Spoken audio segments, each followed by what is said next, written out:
Pepper. How you doing, man? I'm good. How are you? Pretty good. I've been looking at Stratocasters today. Oh, nice. Uh, Is that an American standard? this no, this is a Squire Okay. that has been refretted Nice. and re-pickuped. Oh, very cool. But it's okay. I mean, it's decent. But I would like to get a nice American standard, Mm. with a humbucker, Yeah. So I was looking at some of those today, and all the ones they have now have the big, huge headstock. You know, Oh, is that right? I'm Okay. not a big fan of that big, huge headstock. I'm trying to find one with a regular, smaller headstock. But they want a lot of money. They want like 14, 15, $1,600. Yeah, 1899. I'm like, ah, that but is not as cool. not as bad as Gibson. Yeah, this is a Les Paul studio, and Yeah, I bought it. I think 3 years ago. For it was on sale for 1100 with the yeah, 1100 with the case, with the hard case. that's a good price. Is that And a it's, yeah, I mean, I really like it. The only like the thing about the fenders or the strats that I don't like is the volume and the tone controls are right over here, very Yeah. close to the strings, and I like more space here. Oh yeah, yeah. A lot of people do. The studio is the same thing as a Les Paul, but without the binding, right? What do you mean binding? On the body. uh oh, you mean like at the end here, right? Yeah. I think so. Do you have it on the neck too? No binding. How do I tell? I don't see anything here. No, you don't have any binding. No. No. Binding is like the white stripe on the Oh edge. no, yeah, I don't have the stripe. But to be honest, I like this. I mean, I think it Yeah. looks perfect. Well, they charge a lot of money for that stripe. Yeah. People like the stripe, the binding. Yeah. But the binding makes it really hard to refret the guitar. You have to go very carefully to take the frets out if you're going to put new frets in Oh, I see. with I binding. mean, hey, for my use, I mean, I'm glad because for about a year or so, I had a Squire for like, or not even a Squire, something really basic that I bought like for $80, really not knowing about it. But the good thing about this is it just makes me much more likely to pick it up, which Yeah, I think yeah. is the main thing, right? They started doing that binding because in like Nashville, they started making these really ornamental mandolins and really ornamental instruments, with lots of binding on them. And, they had like really flowery F holes and, F holes had binding in them. And they were really doing lots of ornamental stuff to guitars. So So Gibson, yeah, the really cool thing about this guitar actually. So when I bought it, when I opened it up, on top of the case, there was a photo of this guitar as it was being made by the guitar tech, and oh, it was actually it was his own desk in the Nashville factory. So this was made in Nashville, and he actually took a photo of it as he was assembling it, and it inserted a photo, which I thought was a really nice thing. that's killer. Yeah, it was just made it a little special. The Gibson has been beaten up by the government, though. It is crazy. I don't know what's going on with. Yeah, it's like financially they're in very bad shape. Well, they had all the legal documentation from Madagascar, but now the government is saying no, that's fake. The government of Madagascar didn't authorize that. You got it from a fake broker. Oh, you mean the wood? Yeah. Oh, I didn't know anything So about the that. government confiscated like $12 million worth of wood. Oh boy. Yeah. And they didn't give it back after Gibson was cleared in court. The government didn't give the wood back. They destroyed it. Oh, What a waste. yeah. All that Madagascar rosewood they got, and they had tons of it. And they got the paperwork from the brokers in Madagascar authenticating the authenticity of the wood and the government's, rights. They had the rights to sell it and everything.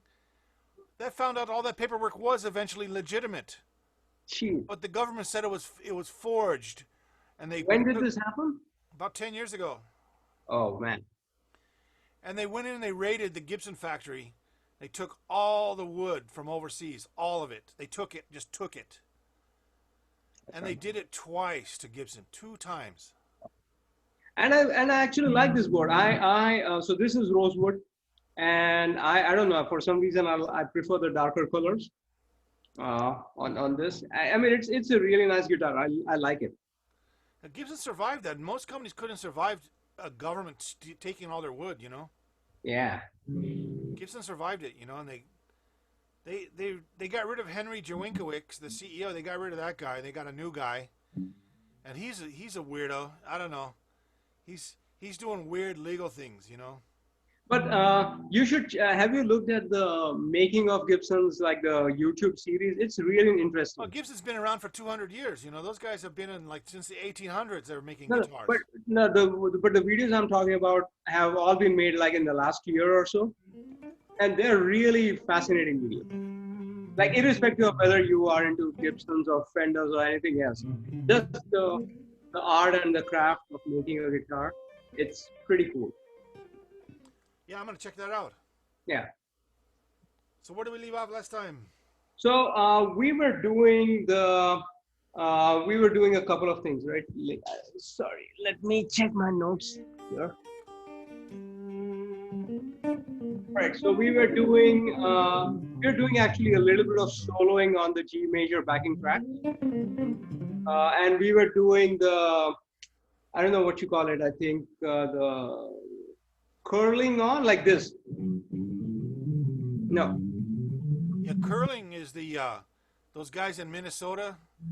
I know. What do you call it? Sorry. Those guys that get down there on the ice, with the little the big huge round puck they use. What is that? We were doing a fretboard curling iron. What do they use? Yeah. Pepper, what do you call it? I didn't coin the name of it. It was coined by the guy who wrote the Guitar Grimoire series. Coils. He calls them coils. Oh, it's coiled. I'm sorry. Yeah.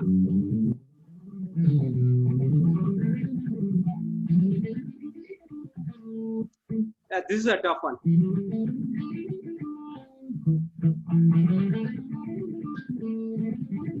And don't force the fingering. If you feel more comfortable fingering, do it. What do you mean? If you're more comfortable with the third finger, that's fine. Yeah. Yeah, I you mean for here? Yeah.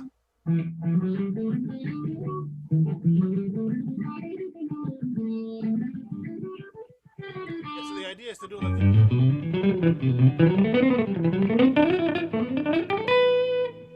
do it all as one pattern, see?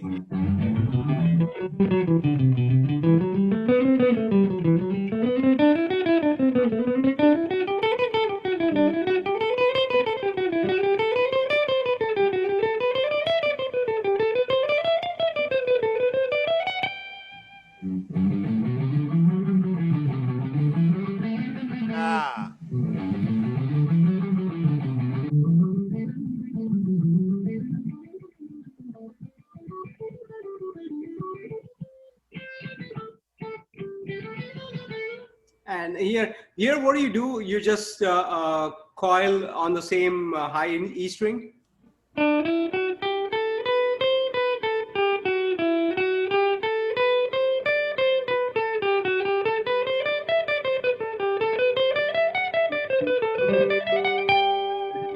Oh, you're between the B strings and the E strings. Yeah, that's those two sequences.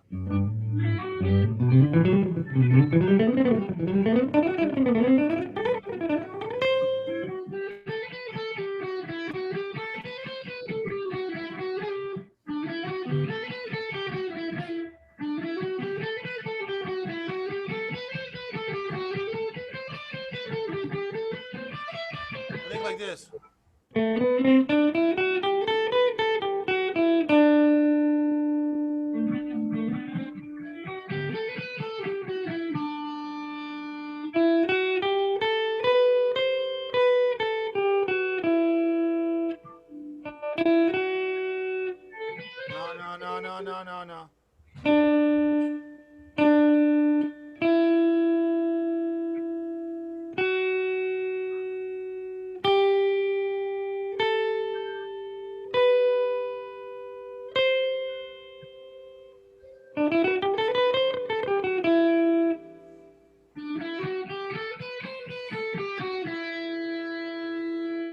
So okay.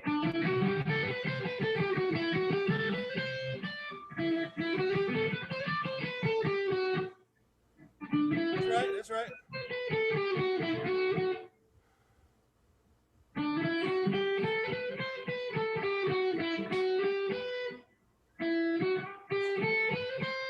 Oh no, I mean you are sliding it up with the index finger, right? I think the pinky. I think the pinky. I'm going.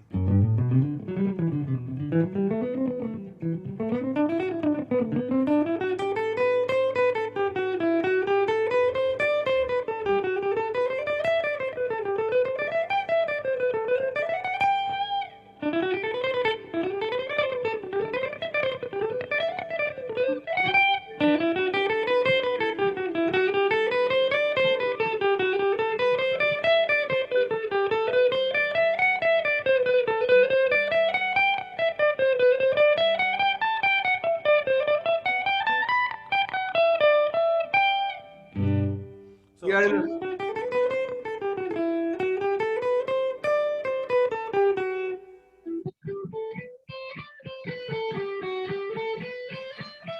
yeah, yeah.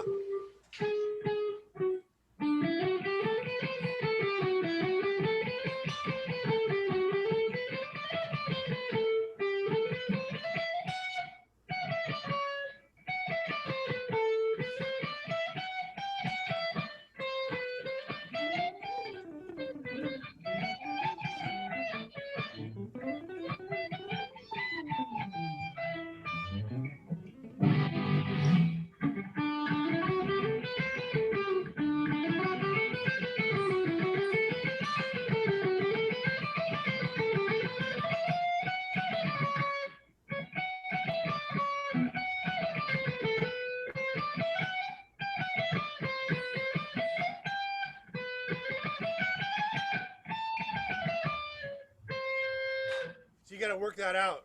yeah. But you're the only slide is the pinky going up. Yeah. Let me show you something here. I call it front wheel drive, Okay. like the Subaru, Mm-hmm. where if you're sliding up the neck, you want to slide with the finger that's closest to the front.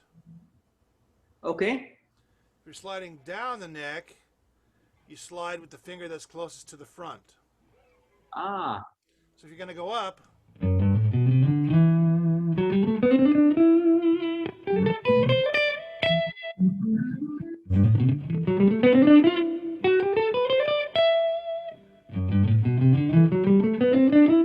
and coming down,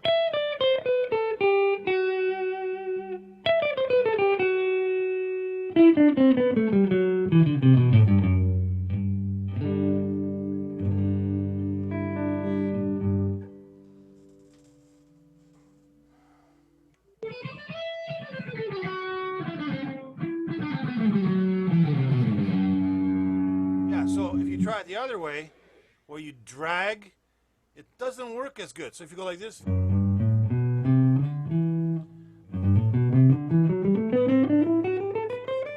it's a little more effort.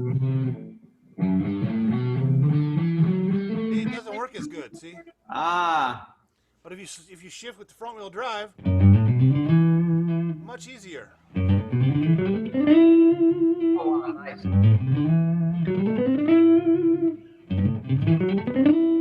When you come back, front wheel drive. And is the reason because it's like a visual cue that you're going back, so that this is like easier to track when it's going back, Yeah, and it's easier yeah. to track. It wasn't really something that was planned like that. What it was is when I was playing a lot of gigs, I would take solos, and I would find myself naturally using front wheel drive. And what I did was I tried to elevate my thoughts where I could observe what I was doing on a higher consciousness level. Like when you solo, you don't really think. But what I did was I pushed past that and started observing what I was doing in my mind, what I was doing when I was soloing, right? So I figured out what I was doing just by feel. And then I developed it into the style of the exercise, the front wheel drive. It's hard to explain. Like when you No, solo, no, I think you're absolutely right on that. I think I get what you're saying. yeah, when you solo, you don't really think about what you're doing.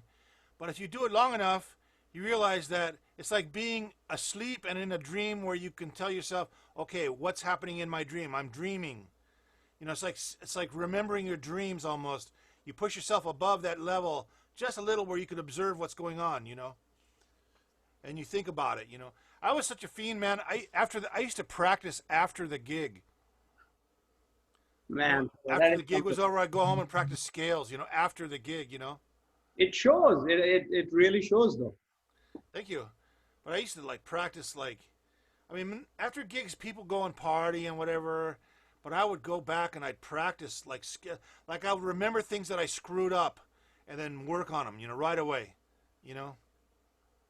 And that's just the way I was, all those years. You know what? I mean, yeah, I think you're onto something about like this conscious versus unconscious practice. I Yeah, think yeah. you're absolutely right. Like, I want to tell you or relate something that was bothering me, and I don't know whether I'm getting it, but I think I'm better at it now because of something. There's a piece from, I think this is from, it's some Metallica song. It's either Orion or my friend of misery. But there's a solo there that goes,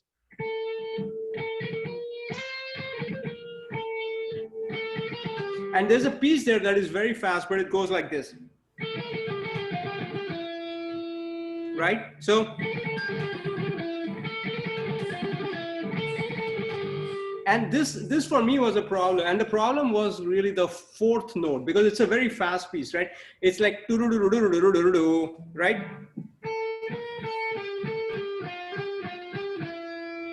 and the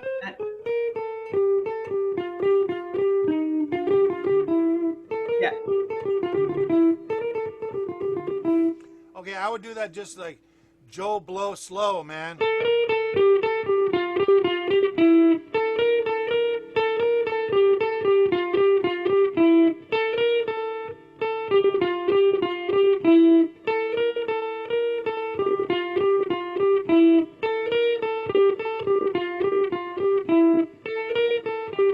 See, it took me like 10 times just to get the hang of it.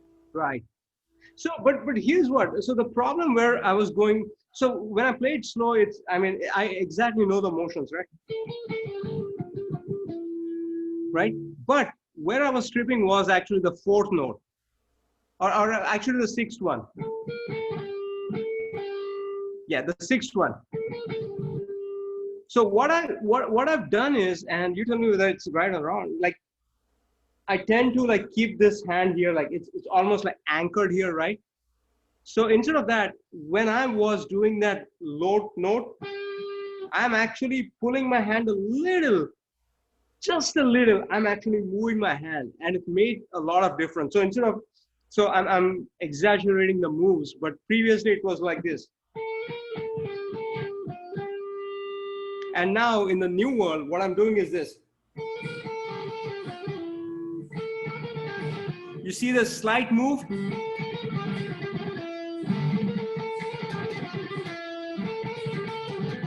Now, who does it? Is that Kirk Hammett?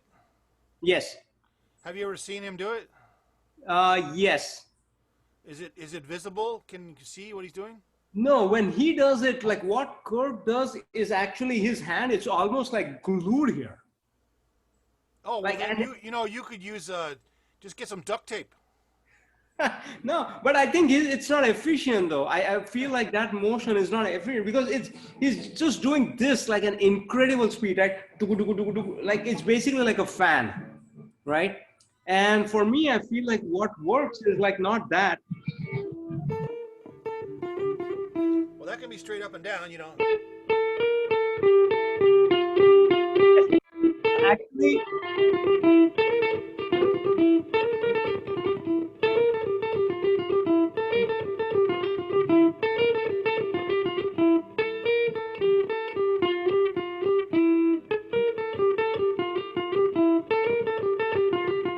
See, I would have to go about 100 more times to get the hang of it. Yeah, but I'm doing a little like what I was looking at your right hand, and my motion is a little more like yours because you are not also keeping this like rigidly straight. Like this is a little like loose, and when I do it like that, it helps. Well, then do it like that. Yeah, exactly, exactly. So for me, it was a little bit of a revelation because I was doing this, and when I do purely this, it snags on the third string.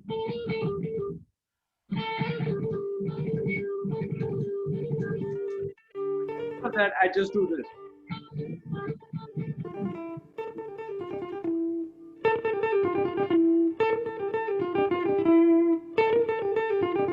I'm trying a different fingering.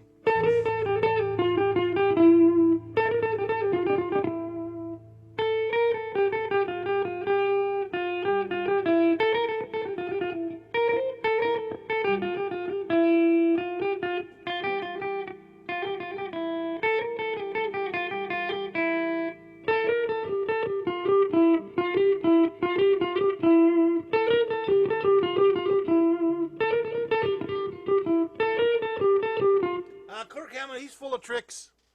He is. He's always got tricky stuff to do, you know. Yeah. He doesn't look like he's a very happy guy, though. You ever seen pictures of him?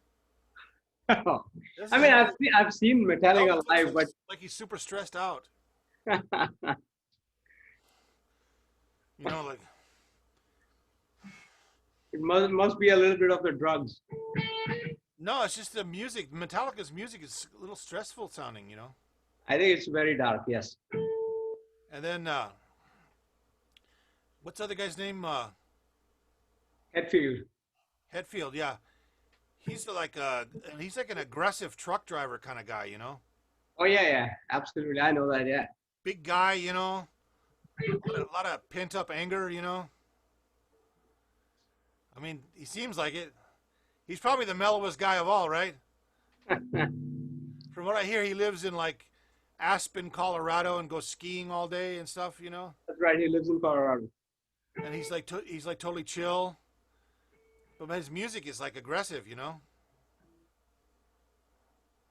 And what about Lars? You know, he gave up practicing drums for suing people. You remember the whole Napster lawsuit, right? Yeah. Oh, he keeps it going though. He sues everybody. Anybody that infringes on copyrights in any way, he comes out of the woodwork with his team of attorneys. Of course, you know, he's kept himself very wealthy doing that, you know. Yeah. I Well, guess he would be wealthy no matter what, right? it gets to be a certain point when you have $100 million that you know you want to keep it as much as you can, right? Yeah. And you know, album sales aren't what they once were. You know, nobody's really buying CDs as much as they were. You know, It's all singles these days, right? singles and downloads, right? Singles and downloads and I mean, live music is really what it is, right? Where they get Yeah, revenue. live music is dead with the COVID-19 virus, right? Exactly. Yeah, this is the first summer in many years that I'm not going to a concert. Yeah, I know lots of guys in LA who are working in the industry. You know, guys who are roadies and guys who are soundmen and work mixing boards and stuff, and they're all out of work. All of them. They're really hurting. It's pretty bad, yeah. You know, some of these guys, they had to like sell off their cars and shit, you know. I mean, really, they've had to sell lots of stuff, and some guys have moved in with their parents and stuff. I mean, it's bad. It is. It is. You know, a 40-year-old guy having to move in with his mom, you know. It's tough. It's tough. I think a lot of people are having it very tough. And there's been a lot of performers that just rely on touring, you know. Yeah. That's how they make their money. They go out on the road and they tour and they tour and they tour. And not at the really high level either. There's guys in bands like on the club level, you know, they just tour clubs, you know. Like they'll hit all the clubs in LA, then they'll hit all the clubs in Phoenix, then they'll hit clubs in, you know, Albuquerque, then they'll head out to Texas and hit Austin, Texas, and they'll go to Houston, and then they'll keep going to Louisiana, you know, Georgia, come back through Nashville, hit Kansas, you know, then go up to Iowa and stuff. They just play in clubs, you know. that's like an unknown circuit for a lot of bands, as they just go from club to club and city to city, you know. And these guys, that's like the endless tour into infinity when you get on that circuit. Hmm. It just goes on. The road goes on forever, you know, because there's no end in sight. You just keep going from town to town and playing gigs and club after club after club, you know. And like they never get above that. They don't play like big concerts or anything. They just play in clubs, you know. And you know, a lot of guys do that forever, man. They do that for 40 years, you know. Oh wow. Yeah. I just ran into some guys in March who were those kind of guys, man. They were playing, and you see all their gear is road torn, tattered cases with duct tape all over it. You know, these old cases, they paint varnish on them to keep them together, you know, and duct tape everything, and then things are epoxied and boarded up with boards and stuff. I mean, just fixing cases all the time, you know. Guitar cases with those Army Navy surplus canvas straps around the guitar cases, so they don't flop open, you know, because the handles are busted off. That's like the standard, you know. Touring guys that forever. Crazy. And Trevor, can you play any kind of scale when you go from the lower strings to the higher? Because I want to look at your right hand. Like, are you keeping like this angle constant and moving up and down? Like,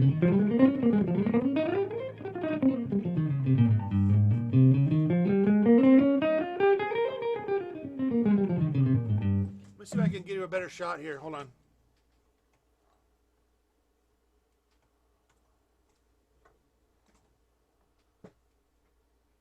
Come on.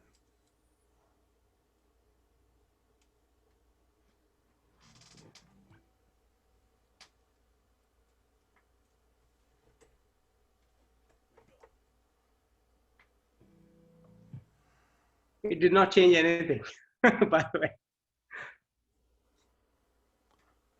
Come on, man.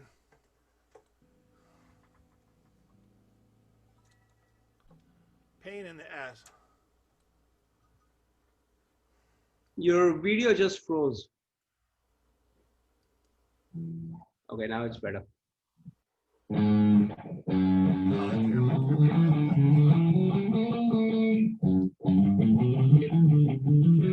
For now, okay. Like this, right?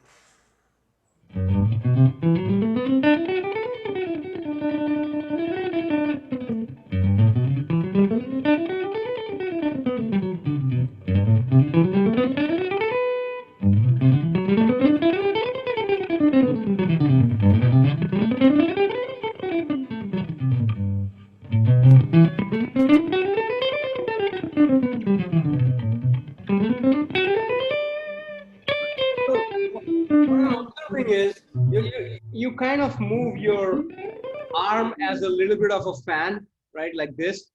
You tend to do this. Of course, you also have the wrist movement, but it's not like it's not completely wrist.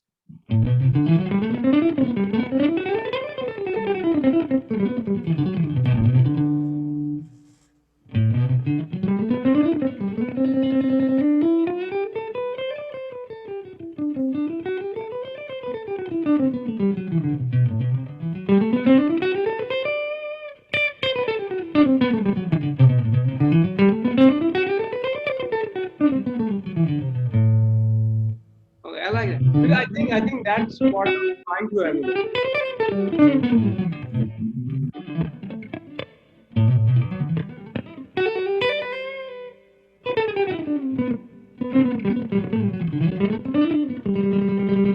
Basically, I'm doing this with a little bit of wrist, you know, like that. Yeah. And but what I'm also seeing is it's not like your hand, this hand is not fixed, right? No. You're actually moving a little bit like this, which is what I think I'm emulating also.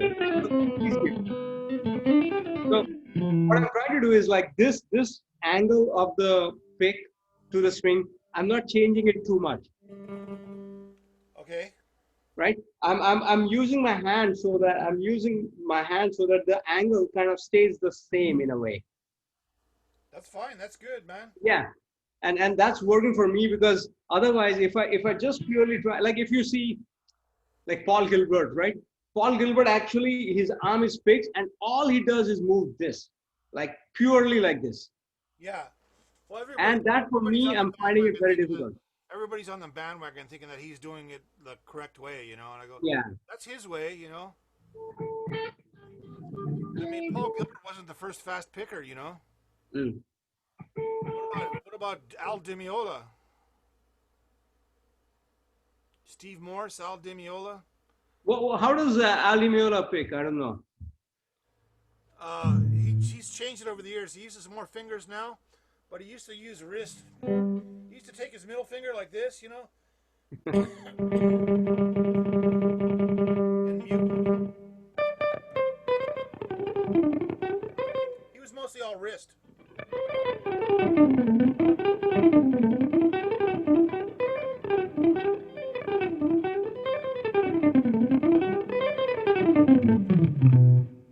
Yeah, he's just nuts about alternate picking, right? All he does is that all day long, really. Yeah, McLaughlin was really into like fast picking too, and then Steve Morris, and then, you know, the first guy I heard who picked really fast was Richie Blackmore. Yeah, Deep Purple. Yeah, man, amazing fast, you know, and he kept it up for long time, you know, and he was a wrist kind of guy, you know. Do you like teach like efficient picking, like downstrokes for when you're going up, upstrokes when going down, or anything like that, or not really? Well, see what happens is you get the motion of the fingers going back and forth like this. And my whole goal is to teach people to keep it flexible Yeah, instead of locking it tight.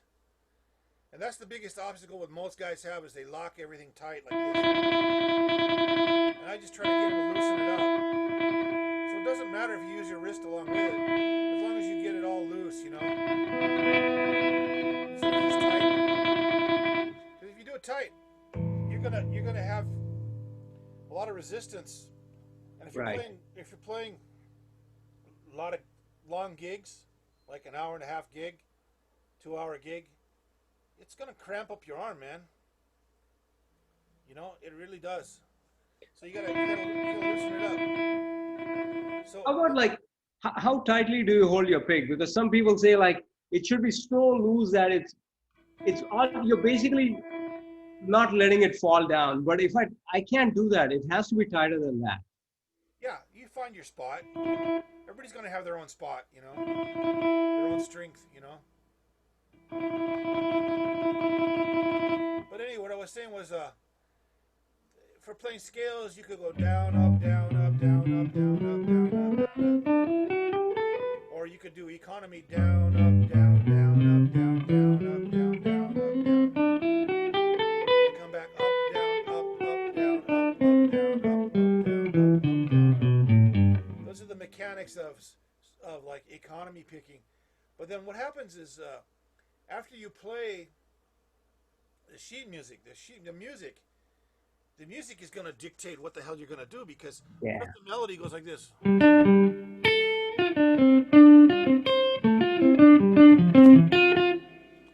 What's your picking going to be for that? You have to just get the notes out, you know. Right, right. So if you're doing some melody that's, you know, the music is going to dictate what your style is going to be, Right. or your technique. The music itself should dictate what your technique is going to be. But too many guys, their music is based around their technique. But when you say the music should dictate the technique, do you mean like what notes you wanna like accent on? Like that is going to determine? Yeah. Not the ease with which you play. Where the notes are, how loud you want to play them, the attack you want to put on them, where they're located, that's going to dictate how you're going to pick it. Like for example, right? I'm playing Take Five by Dave Brubeck, right? And it's like this, right?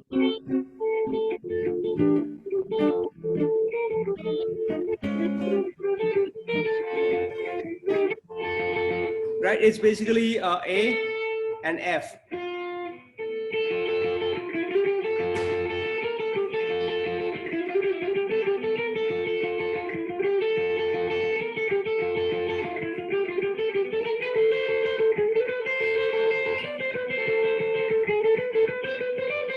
but the reason I'm going now upstroke and downstroke is because it's very difficult for me to play it like the other way around, right? Like I can't really play. I would start with an upstroke. Exactly.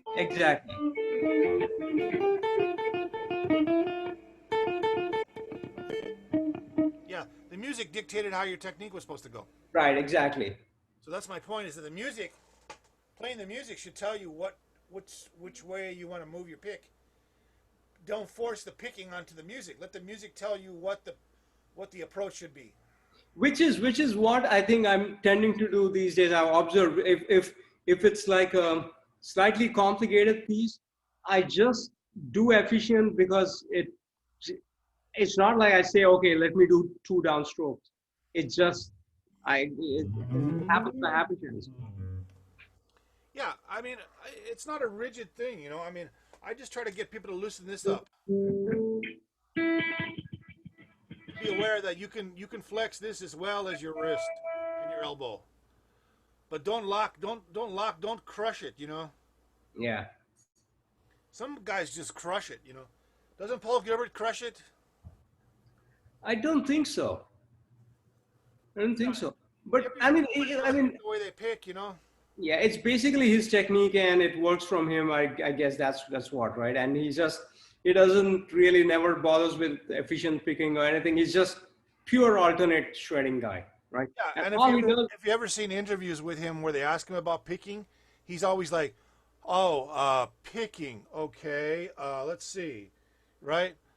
He doesn't really think about it that much. He doesn't think about it that much. Yeah. He's a good player, man. He's like one of the best. So, fuck it. You know, you gotta do what you're gonna do. But I'm here to show you extra ideas that you can throw in your arsenal.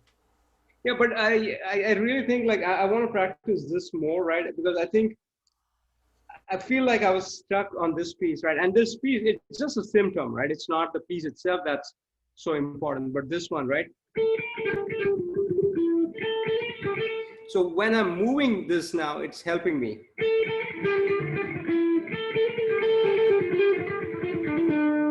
Yeah, that's good.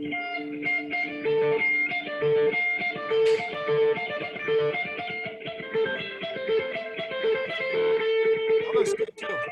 Huh? Keep it up. That looks good. All right. I'm out of time right now. I got another guy waiting. Okay. Cool. All right, Pepper. Thank you. I'll see you next Tuesday.